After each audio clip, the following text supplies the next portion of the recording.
Connection అయింది. Yeah అదేనండి నాకు అర్థమైంది.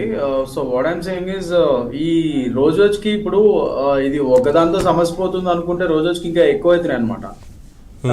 రోజుకొకటి స్పైరల్ అవుతున్నాయి ఈ ఇష్యూని. ఇప్పుడు ఒకటి ఏంటంటే జరిగిన సంఘటన చాలా బాధాకరం. What ever it might be.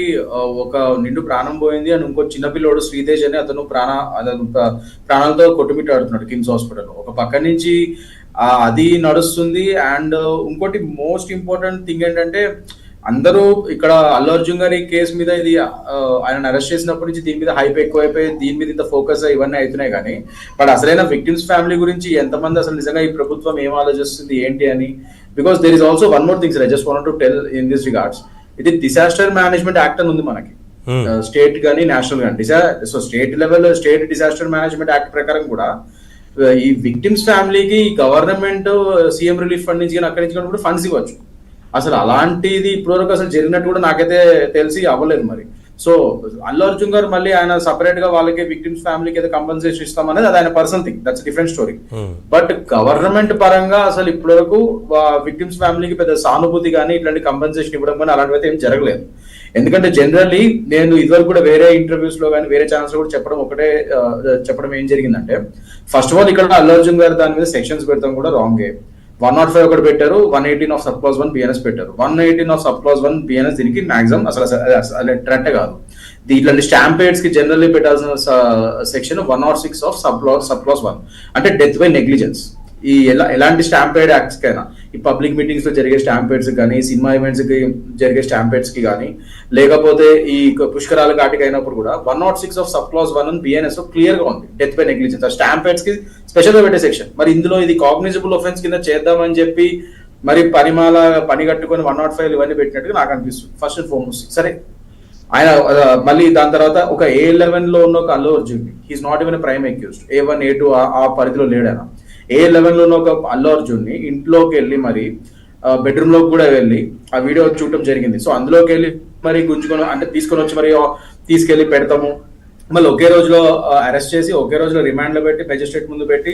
సరే, ఇప్పుడు ఆ అరెస్ట్ ఆ వ్యవహారం అంతా జరిగిపోయిన తర్వాత ఇప్పుడు సోషల్ మీడియాలో ఈ రకమైన కామెంట్స్ పెట్టడం వల్ల రేపటి రోజున అల్లు అర్జున్కి సంబంధించిన లీగల్ సెల్ ఏమి వచ్చి వీళ్ళకి బెయిల్ ఇప్పించేందుకు సాయం చేయడం అటువంటి ఏమైనా ఉంటాయా?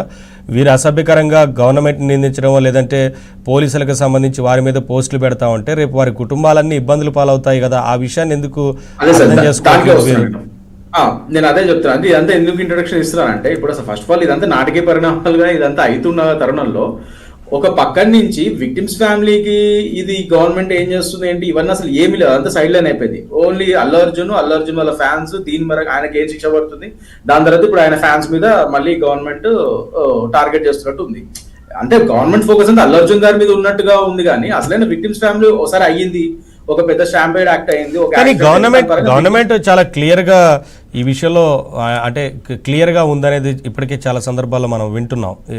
చెప్పారు కూడా, స్టేట్మెంట్ కూడా వచ్చింది, పోలీసులు కూడా మాట్లాడుతున్నారు. ఇది చట్ట ప్రకారం ఏ చర్యలు ఉంటాయనేది దానికి సంబంధించి ప్రొసీడ్ అవుతాము. ఈ విషయంలో ఎట్టి పరిస్థితుల్లో వెనక్కి తగ్గరు, ప్రభుత్వం అయినా సరే ఎవరైనా సరే. అక్కడ ఏం జరిగింది అనేది ముందు వారు పర్మిషన్ తీసుకుని థియేటర్కి వచ్చారా లేదంటే పర్మిషన్ లేకుండా వచ్చారా, ఏం జరిగింది అనేది పూర్తి స్థాయిలో తెలిసిన విషయమే. సో ఆ విషయంలో పోలీసులు చట్ట ప్రకారం వెళ్తామని చెప్తున్నారు. సార్ అది ఎవరు డినై చేయట్లేదు. పోలీసుల్ని వాళ్ళ పని వాళ్ళు చేసుకుంటూ వెళ్ళిపోమనండి. అది మనం అదంతా డిఫరెంట్ కేసు. ఇప్పుడు పోలీసులు కూడా అక్కడ నిజంగా పర్మిషన్స్ ఇచ్చారా లేదా, మళ్ళీ వీళ్ళు నిజంగా అది ఉల్లంఘించారా, అదంతా వాళ్ళు కోర్టులో తెలుసుకోవాల్సిన విషయం. That will come later trial. అదే మీరు అన్న దాంట్లో ప్రభుత్వం కూడా అదే చెప్తోంది, ఒక వ్యక్తిని టార్గెట్ చేయడం అనేది ఉండదు ప్రభుత్వ విషయంలో అని చెప్తున్నారు. కానీ కావాలని నిజంగా చేయడం వేరు సార్. ఇక్కడ వారేం చెప్తున్నారు, ఇప్పుడు కాంగ్రెస్ కి సంబంధించిన లీడర్లు కూడా కంప్లైంట్ చేశారు, ఎందుకు ప్రభుత్వాన్ని కానీ ముఖ్యమంత్రిని కానీ అలాగే పోలీసులను కూడా టార్గెట్ చేసి పోస్టులు ఎందుకు పెడుతున్నారు అనే విషయంలో. అది అసభ్యకరంగా పోస్టులు పెడుతున్నారు, ట్రోల్స్ చేస్తున్నారని. మీకు తెలుసు కదా చట్టాలు ఎంత కఠినంగా ఉంటాయి అనేది ఈ విషయాల్లో. అవును సార్, నేను అదే చెప్తున్నాను. ఇప్పుడు ఈ కేసులో మనం చూసుకుంటే ఇప్పుడు ఫ్యాన్స్ ఎవరైతే ఇట్లా అసభ్యకరమైన పోస్టులు సోషల్ మీడియా పోస్టులు అది పెట్టకూడదు ఫస్ట్ ఆఫ్ ఆల్. సరే పెట్టారు అని వీళ్ళు అంటున్నారు. అతడు కాంగ్రెస్ అధికారులు ఎవరైతే ఉన్నారో, కాంగ్రెస్ లీడర్స్ కొందరు, సో వాళ్ళు ఇచ్చిన కంప్లైంట్ ఆధారంగా ఇవాళ రోజు వాళ్ళని అరెస్ట్ చేయడం జరిగింది, అంతే కదా. సో రీసెంట్ గా ఇప్పుడు మనం చూసుకుంటే అరెస్ట్ కాదు, నోటీసులు ఇచ్చారు, కేసులు నమోదవుతున్నాయి. సరే, ఒకసారి నట్టికుమార్ గారు జాయిన్ అయ్యారు. నట్టికుమార్ గారితో మాట్లాడిన తర్వాత మళ్ళీ మీ దగ్గరికి వస్తాను. నట్టికుమార్ గారు నమస్కారం అండి. నమస్కారం అండి. ఏంటి సార్, అంటే ఇవాళ సోషల్ మీడియాలో ఈ రకంగా అంటే